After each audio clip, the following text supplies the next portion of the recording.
Olá, meu querido, minha querida amiga aqui do canal do YouTube. Que Deus abençoe a vida de cada um de vocês. Eu quero compartilhar aqui com todos vocês uma mensagem de fé que está no livro de Jeremias, capítulo 29, versículo 11, que diz assim: Porque eu bem sei os pensamentos que penso de vós, diz o Senhor, pensamentos de paz e não de mal, para vos dar o fim que desejais. Graças a Deus. Mas antes de eu compartilhar essa mensagem com todos vocês, inscrevam-se no canal, ativem as notificações para não perder nenhum vídeo, tá bom? E o Espírito Santo vai falar fortemente ao teu coração nesse momento. E o que Deus quer para nossas vidas? Ele quer abençoar a nossa vida financeira, assim como a vida sentimental, a vida familiar, né, a nossa saúde. Todas as áreas da nossa vida, Deus quer nos abençoar. E a gente sabe que uma das áreas que mais preocupa muitas das vezes o ser humano é a área financeira.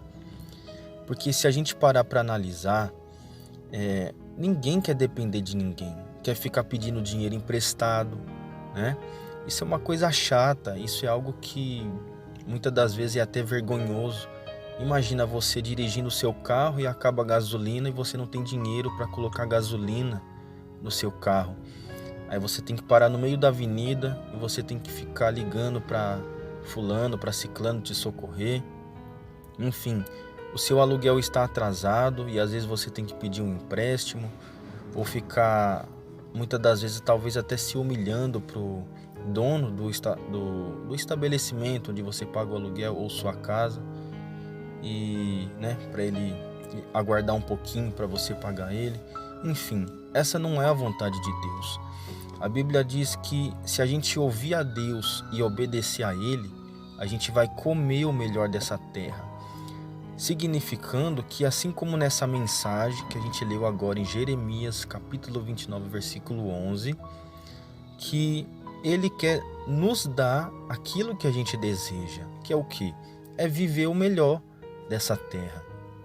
É claro que a salvação da nossa alma é muito mais importante, porque envolve a nossa vida eternamente com Deus, que Ele quer que a gente viva com Ele, né? Ao invés de ser avarentos e morrer, perder a salvação e ficar queimando no inferno por toda a eternidade. Mas enfim, o que Deus quer para a nossa vida hoje? Ele quer que a gente venha ser abençoado, mas não quer que a gente coloque o dinheiro como prioridade. Então, para a gente ser abençoado financeiramente, a gente primeiro precisa entender isso, que a gente não pode colocar o dinheiro acima de Deus, acima da vontade de Deus.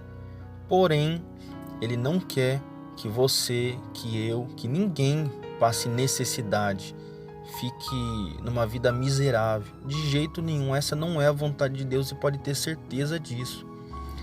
Porém, para Deus realizar o desejo do nosso coração em relação à nossa vida financeira, nossa vida profissional, envolve muito das vezes o nosso esforço, significando que para a gente ter uma condição de vida melhor, a gente precisa trabalhar para isso.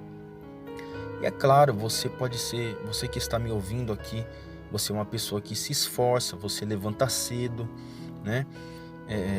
Para ter o seu ganha-pão dia a dia, mas muitas das vezes você precisa entender que tem tanto o lado espiritual.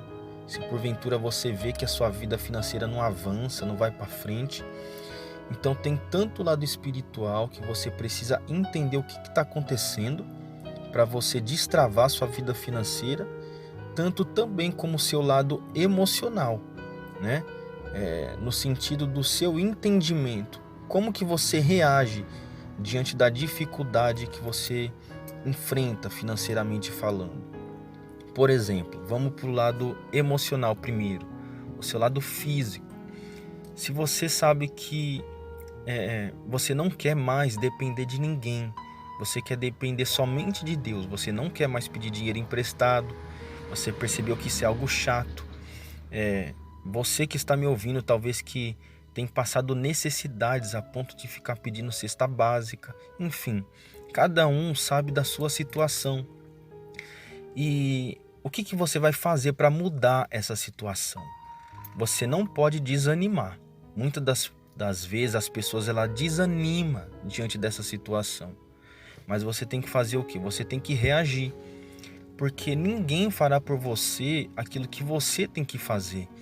É claro que Deus, o amor dele é tão grande, a misericórdia dele, que ele vem como provisão. O próprio Senhor Jesus Cristo disse isso no Novo Testamento, ali na época de Jesus, quando ele estava ensinando ali, evangelizando, que nós devemos depender de Deus, que ele vai trazer a provisão para a nossa vida. Em que sentido? Na provisão que nós temos que fazer a nossa caminhada, fazer o que tem que ser feito. Por exemplo, você quer um emprego, tá? Deus vai trazer essa provisão para a sua vida. Mas é você que tem que ir lá na empresa, você tem que entregar o currículo, tá entendendo? Então é mais ou menos dessa forma. Você quer ser abençoado, você quer ter mais vendas, você quer aumentar o seu lucro. Você precisa se esforçar em atender melhor o seu público. Você precisa se especializar na sua área, fazer novos cursos, enfim, porque você vai se destacar dentre outras pessoas que estão no mesmo rumo que você. Então, praticamente é dessa forma que funciona. Você quer colocar Deus em primeiro lugar, mas você também tem que fazer a sua parte. Você tem que se aperfeiçoar em prol das finanças, ser uma pessoa que controla as finanças. Por exemplo, você tem lá os seus gastos fixos, mas se você é uma pessoa que é tola, como diz no livro de Provérbios, o tolo pega o seu dinheiro e gasta assim que o recebe, mas o sábio, ele economiza e prospera. Então, se você é uma pessoa que não tem uma lista, por exemplo, lá dos seus gastos fixos, você precisa ter esse controle. Não pode você pegar o seu dinheiro e vai empurrando assim com a barriga, surgiu ali a conta para pagar, eu vou pagar. Surgiu aqui uma evidência que eu preciso resolver, vai gastar um dinheirinho. Não, você precisa resolver as coisas financeiramente, mas colocar tudo no papel para ter um controle. Porque aí depois o dinheiro acaba e você fala, nossa, onde que foi o dinheiro? Então é mais ou menos assim que funciona. E agora, para finalizar, o lado espiritual, assim como eu falei agora do lado emocional, nós temos que ser pessoas controladoras das nossas finanças, senão não adianta de nada. Pessoas que se esforçam em fazer o que tem que ser feito, mas também tem o lado espiritual.